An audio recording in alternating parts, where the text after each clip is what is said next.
You know that famous phrase, "I think, therefore I am"? Chances are you've heard it a million times. But what you might not know is the story behind it. This isn't just about a clever sentence. It's about the absolutely chaotic, confusing world that made that one simple idea a complete and total revolution.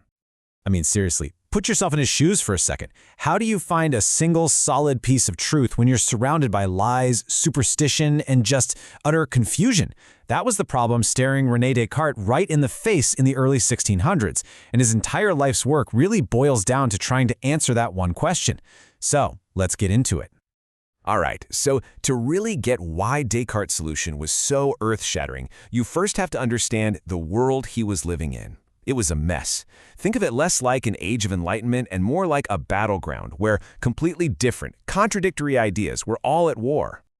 Just take a look at this landscape. It's a total free-for-all. On one hand, you have the old guard, philosophers who thought Aristotle had all the answers, and the church laying down absolute religious dogma. But then, at the very same time, you've got this rising tide of belief in natural magic, you've got secret mystical societies like the Rosicrucians, and the very first sparks of modern science with guys like Kepler. It was just this turbulent soup of ideas with absolutely no solid ground to stand on. And for Descartes, this wasn't just some abstract philosophical problem. It was deeply personal. I mean, the guy got one of the best educations money could buy at the Jesuit College of Flèche. But what was the result? In his own words, all that studying just made him more aware of his own ignorance. He looked around and saw that even the world's greatest minds couldn't agree on anything. So what do you do when the most famous schools and libraries in the world only make you feel more lost? Well, if you're René Descartes, you do something pretty radical. You literally close the books and decide to go out and study the book of the world instead. And that's exactly what he did. For almost a decade, Descartes just wandered. He traveled all over Europe. But he wasn't a tourist. He was on a mission. He wanted to learn from real life, from direct experience, not from dusty old books filled with contradictions. He wanted to see the world for himself, to figure out what was real. And this long, winding quest, it all leads up to one single pivotal moment. Picture this. It's a cold winter night in 1619.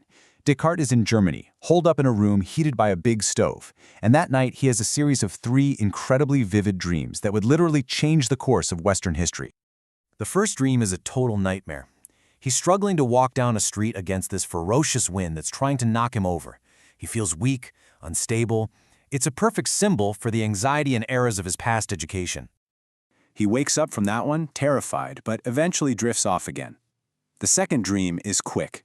It's just a massive, deafening clap of thunder. He jolts awake and sees sparks flying in the room. But this time, he's not scared, because he understands it. It's a natural phenomenon.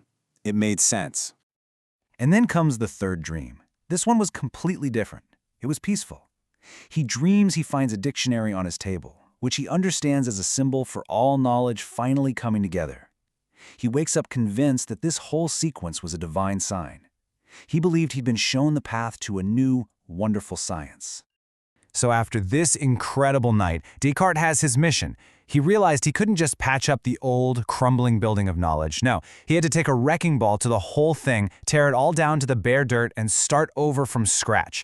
And this led him to his famous and really radical method of doubt. He really loved this architectural metaphor. His plan was to clear away all the shifting sand of tradition and opinion, to find solid rock or clay underneath. The method was simple, but it was extreme. Step 1, doubt everything. And I mean everything. Your senses, they can fool you. The things you've been taught could be wrong. Even your own memories could be false. What's left after you burn it all down? This is it. This is the bedrock he was searching for. Cogito ergo sum. I think, therefore I am. He realized that even if some evil demon was trying to deceive him about absolutely everything, there's one thing the demon couldn't trick him about, the fact that he was doubting. And if you're doubting, you have to be thinking. And if you're thinking, well, you have to exist. The very act of doubting proved he existed. That was his rock. And you have to appreciate how revolutionary this was. He was proposing a total swap. Out with the old foundations, relying on what ancient Greeks said or what the church commanded, or just what we've always done. The new foundation? The individual human mind, using its own power of reason to figure things out for itself. It was basically a declaration of intellectual independence for every single person. So, from that one single point of certainty, the existence of his own mind, Descartes set out to rebuild all of reality, piece by piece. And as you can probably guess, the impact of starting from this new foundation was absolutely seismic. His ideas really did kick off a revolution. By putting reason above authority, he paved the way for the Enlightenment. His famous split between the non-physical mind and the physical body, well, that's a debate that philosophers are still having today. Of course, this stirred up a ton of controversy. He was attacked by theologians, philosophers, you name it. And eventually, in 1663, the Catholic Church put his books on the Index of Forbidden Books. But by then, it was too late. The spark had already been lit. And all of this brings us right back to you. Descartes' incredible journey started in a sea of doubt and ended on a tiny island of certainty. And it leaves us with a pretty powerful question to think about. If you had to do the same thing, if you were forced to doubt everything you believe, what would be the one single unshakable truth you would use as the foundation to rebuild your own world?